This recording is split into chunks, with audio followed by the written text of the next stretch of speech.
Coming to join us at our open day. This is our 5th open day. My name is Waceke Nduati Omanga, founder of Centonomy, and very glad that you could join us today. Now, before we start, we have quite a good array of speakers coming to share their journeys today. And today the theme is all about wealth creation. So we have people who have gone through the Centonomy classes, which we'll tell you about a bit later, who are going to tell you what has changed in their lives. There are people through their own personal experiences, whether it's in business, in professions, are going to come and share their journeys. But before we start, I want you to turn to the person to the right and the left of you. Tell them your name. Tell them why you are here. Why you woke up on Saturday morning to come here.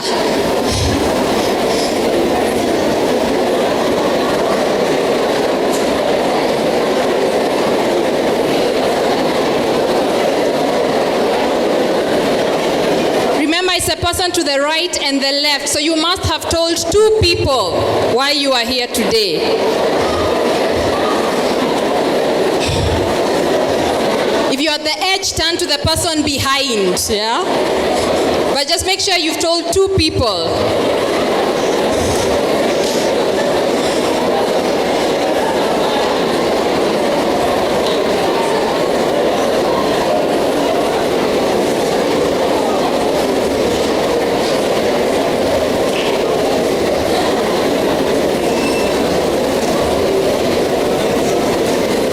Excellent, excellent. Now, at the end of today's session, you're going to turn to the same people and tell them what has changed because you came here today and what are you going to do different. You know, the beauty of having an event like this in the new year is because it's January. What are people thinking about in January?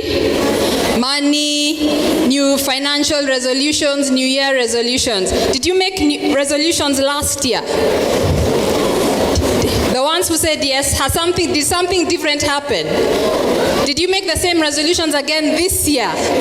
Okay, this is what we want to tackle today. Why are you making the same resolutions? Now, I'm going to take you through rules of wealth creation today. I'm just going to go through first 3, and then the rest I'll do at the end. And it's really to get us geared up for what our speakers are going to come and tell us here today. So firstly, before I start the rules, I want you to look around and see how many people you can count wearing something red.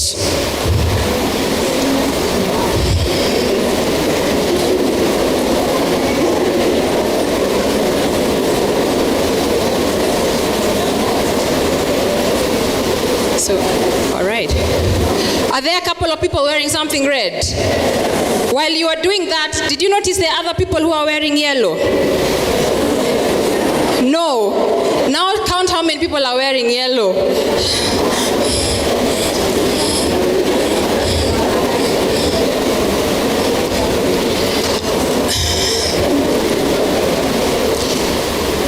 Now, did you notice there are people wearing yellow? And we can do this the whole day. By the way, and I told you, look at the people wearing green. But I think what I've learned from the people I've studied, from teaching in Centonomy, from the people we've worked with, from my own personal journey, what I have learned about wealth creation is your ability to create wealth is as good as what you can observe. Yeah, and many times we are observing the wrong thing. When it comes to money, what are we observing most of the time?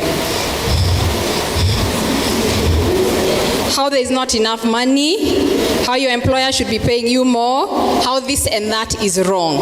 And when you're in that mind frame, you're not in the right mind frame to observe the opportunities, the ideas. And the rules that I am going to present are really based on your ability to observe. So I hope you can walk out of here today observing something different. So, can I get the presentation, please? First rule, take responsibility. I think that's something we find extremely hard to do with money. Who do we blame for our financial situation? Others, like the government. The government should be doing something, right? Who else should be doing something for us? The employer should always be paying you more. Yeah, even if you got a salary increase last year, you should be paid more, right? Who else do we blame? The bank. They put a gun to your head and told you to go borrow, right? So it's their fault, yeah? And before, so that you can get ready to hear the messages that are going to come out in clarity, think, are there things about your finances you'd like to change? Whose fault is it? So on the count of 3, and I want you to really own this, yeah? Think about the things that you don't like about your particular finances. Maybe it's a thing that even brought you here. Because if you're here, you want to change something, right? So on the count of 3, I want you to say 3 words. It's my fault. Okay? 1, 2, 3. Come on, guys. A bit more conviction. Take a sip of water if you need to. 1, 2, 3. Yeah. And today, we are really have to be in the frame of mind of thinking, what am I going to do about it? Not what is my employer going to do about it. It's what am I going to do about it? And you're going to hear stories of people. And these guys who are coming to speak, they're not from Mars. Yeah? Their journeys are not from Mars. They're from the same country, the same environment, with the same government, with the same banks. Right? So we've got to ask ourselves, what am I going to do about it? Secondly, even before I get there, why we have to take responsibilities to get out of this cycle that you can see on the screen. We work, or want to work. Those who are in campus, and a lot of you in campus, you've been told, get a degree, go get a job, right? Work, earn more money so that you can do what? Buy more things. And then as you buy more things, what trap does that get you into? You have to work harder to earn more money, to buy more things. Then you keep going, work harder, earn more money, buy things. This is what is called the rat race. And later I'll be talking a bit more about that, but something here has to change. Yeah. This is, we all know this, spend less than you earn. But how hard do we find it? Yeah? So, especially when I moved out of having a regular income, one of the first lessons I learned was lunch. And I always use this example. How much do you spend, those who buy lunch every day, how much do you spend on lunch? I've had 500, 300, 200. I used to use 300 shillings on lunch a day. What is 300 times 30? 9,000. What is 9,000 times 12? 108,000 shillings a year on lunch. So I'm not telling you, so don't write in your books that the solution is not eat lunch. No. Yeah, I'm just saying, is there an alternative?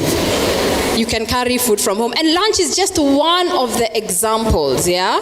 So a lot more examples will come out today, but lunch it's money you have. You have 300 shillings in your wallet in the morning, you don't have it at the end of the day. What can you do with 108,000 shillings a year?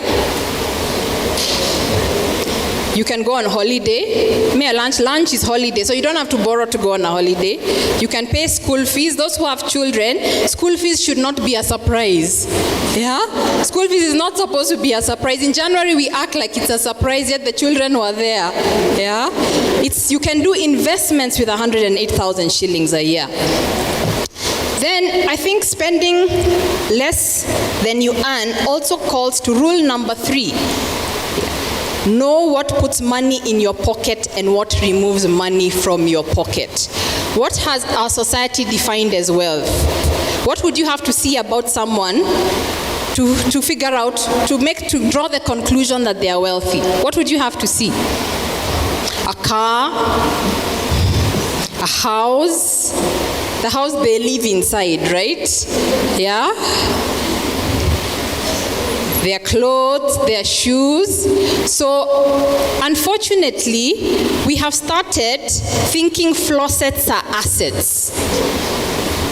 Those are everything we've mentioned, which unfortunately is how we define people as being wealthy, are flossets. And they're never going to run out. The phone companies are never going to stop making new phones. So the world is never going to run out of places to spend your money. The phones, the plasma screen TVs, the cars. These have nothing to do with how wealthy you are. Do these things are put up, do they remove money from your pocket or do they put money in your pocket? They remove. Yeah?